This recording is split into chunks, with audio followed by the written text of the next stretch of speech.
À New York, comme ailleurs, on suit avec attention ce qui se passe dans cette région du monde. La manifestation qui suit détonne. Une poignée de juifs new-yorkais a décidé de dénoncer les attaques commises contre les Palestiniens dans la bande de Gaza. Alain Chemali.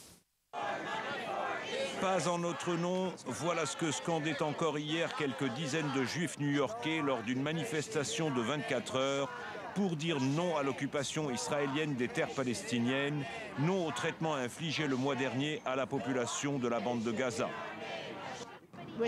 Nous sommes ici pour 24 heures parce que Gaza a été occupée 24 heures sur 24 toute une semaine. C'est le moins qu'on puisse faire.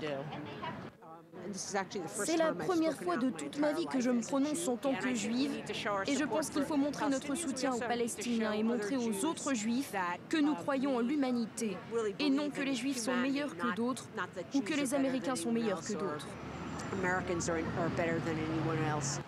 Encore sous le choc de la guerre de Gaza, des survivants de l'Holocauste et des enfants de survivants sont venus au pied de l'immeuble abritant les locaux de l'agence juive et de l'organisation sioniste internationale pour délivrer un message très clair aux Israéliens.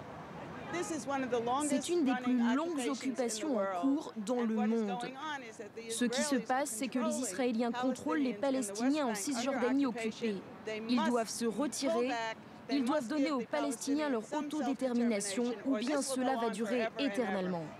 Un message en forme de pression au moment où Israël se cherche un nouveau Premier ministre et alors que la Maison-Blanche insiste sur la nécessité de progresser sur la voie de la paix entre Israël et les Palestiniens, entre Israël et ses voisins.